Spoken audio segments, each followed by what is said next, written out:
Dave. What does it say about Mookie, not just as a player, but as a person, now that he's now a Roberto Clemente Award winner? This is a huge honor. I think every athlete will say they're, people first, and playing baseball is what he does for a living. But, a humanitarian award like this and to be recognized, to get this Roberto Clemente Award is quite the achievement. I give Mookie, I give Bree, his wife, a lot of credit, their foundation, and to be able to balance and prioritize on the field performance with off the field impact is pretty amazing. And I think he's the fourth Dodger to ever receive this award. So just tip of the cap to Mookie. We'll stay over there, Doc. Hi, Dave.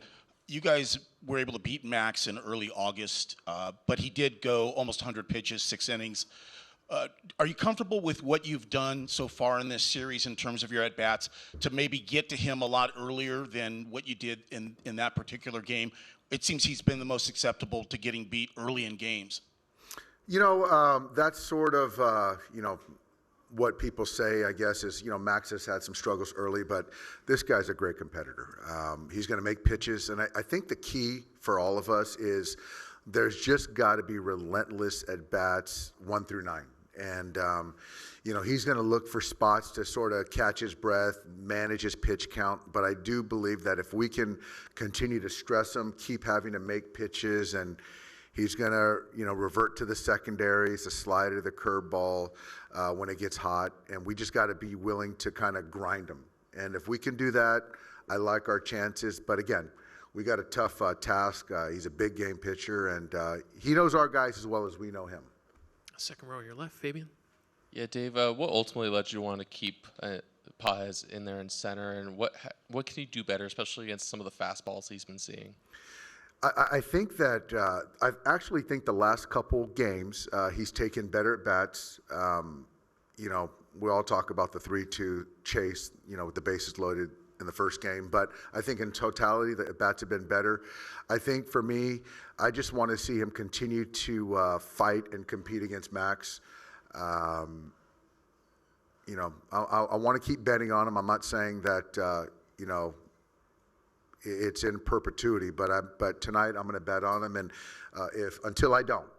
But I do think that the outfield defense matters, and I think he's playing good outfield defense in center field, and the work has been good. His head has been good, and I think the demeanor, the mindset is still consistent for me to bet on. Stay over there with Jack. Just to clarify the comment yesterday about Jack. I shouldn't have said intent. I love Canada. I made the mistake of saying intent. It was a long day, a long trip. I'm very grateful to be in the World Series, and I shouldn't have said intent. It was my apologies, sincerely. And then with Tyler, just how have you seen his confidence grow, especially after these first 2 starts he's had in the postseason? And is this as much of kind of, when you guys talk about wanting him to be in that kind of compete mode mindset, is this as much as you've seen him and your guys' time having him? It is. I think that, in big games, some people are cerebral, mechanical. Some people are feel people. And I think that, with Tyler, I do think that he's playing his best baseball now. And I do believe because he is just focused on the compete, the here and now, making pitches.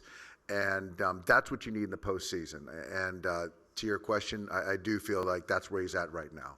One row ahead, Mr. Hill. Coach, Skipper Jim Hill, KKL 9 News. First of all, congratulations. How do you keep your club from just taking it one game, one pitch, one inning at a time when there is so much that's at stake? I think that's sort of the secret sauce and how we've been able to sustain success is getting it to the micro. It just alleviates a lot of expectation, pressure, stress if you can just get to the pitch, to the play, and not get ahead of yourself. And so, honestly, I just think that's who we are. That's how we're wired, and appreciating that there's still noise and, outside, but we're pretty micro in how we go about a particular day. We'll stay up front. Hey, Dave. Defensively, you guys look really sharp. game two. How do you continue to keep that momentum and keep that focus in that way today and throughout the rest of the series? Well, I think, kind of dovetailing on Jim's question is just focus on today. Max is going to come after us. John's going to exhaust his bullpen. Those hitters are going to compete their tails off to beat us. And we've got to match that intensity today.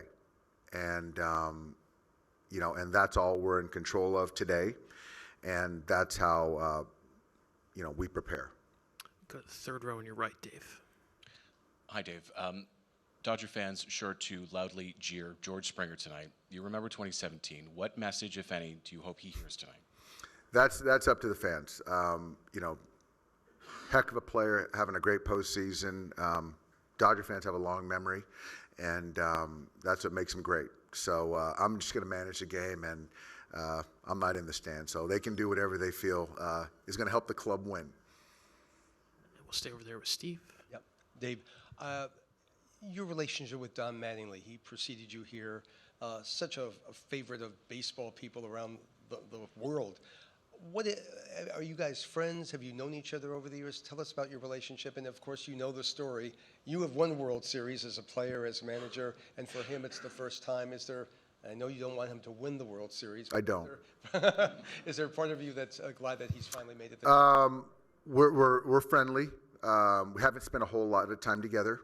I've got the utmost respect for Don. You're not going to meet a better person, a higher integrity character person. He's been very additive to that staff, and I'm sure he's helped John in many ways. I marvel at his humility, his baseball knowledge, and certainly the track record on the field and as a coach. But have a lot of respect for him. And also, just a quick follow-up. You've known people who have been great players. I mean, there are Hall of Famers who never make it into the World Series. Can you appreciate that drive, even though he's not going to be in as a player, that he's finally here? Absolutely. And I would argue that, as a coach, can be more fulfilling. And I say that because you impact a lot more people in that role versus just yourself. So it's definitely different than playing, but I'm sure Don's impact on that clubhouse there's some correlations to their success for sure. 5 rows back on your left, Tyler. Dave, in your 5 World Series now as manager here, you've had different sort of styles of teams. Early ones where you had to platoon a lot. Last year, a lot of bullpenning. This year, a lot of starting. Which has been the sort of biggest challenge for you as a manager to get through these games? Style. You know what, Ty? I think that it's like all things. You sort of have to adjust. You have to grow, learn. And I think that me, the coaches, the front office have done a great job in sort of, in totality, trying to figure out how's the best way to win 11 games, or this year 13 games in October. And, whether it's, starting pitching, it's bullpens, it's having platoon advantages. And so all that stuff, we've built a roster where we don't have as many platoon advantages. And, we won it last year with bullpenning because that's where we were at. But the starting pitching has certainly been paramount this postseason. I think we've grown together. I think that it's been fun for me. And I've certainly evolved. I have. And some of it is roster driven, but also a lot of it is experience and, some of the successes and the failures that I've had in the postseason. 2 rows behind Tyler on your left. Hola, Dave. Hola. So we have Glasnow tonight, Ohtani tomorrow. What were the main factors to set up this order? And is there any chance we could see Ohtani in play for another start in this series, considering he's not going to be able to? I think we just wanted to stay with the same pitching rotation as we did in the CS. And then, I don't see Shohei starting another game in this series. So. Far back on your right, Eric. Dave, Hideo Nomo's thrown out the first pitch tonight. What do you remember him as a teammate? Very great worker, warrior. Had a lot of, he had the country of Japan on his shoulders. Great teammate. Loved baseball. Loved his teammates. very intentional about his work, and I'm very fortunate to say he was a teammate and a friend of mine. So I'm looking forward to seeing him. I think that's great that we got him throwing the first pitch tonight. Are you going to encourage him to throw from the full windup? Yeah, I want to see that tornado wind up and throw the split, whatever he wants to do. I just, I don't think he will, but that'd be pretty cool. We'll finish up in the third row in the middle, Dave. Dave, that here and now mindset from a pitcher like Tyler, how does that lend itself to a team that doesn't strike out a lot and there will inevitably be traffic on the bases? You know, I think that just because they don't strike out doesn't mean there's going to be a ton of traffic. I think that, you know, it's just be on the attack. It's an aggressive team. They do put the ball in play. But I think that, you know, when Tyler's not trying to be too fine, not getting into mechanics, and just staying in compete mode again, I just think that that's the best version of him. But it's going to be a good test today. These guys are hungry and they're good. All right, Doc. Thanks so much. We'll see you later. All right, guys. Thank you.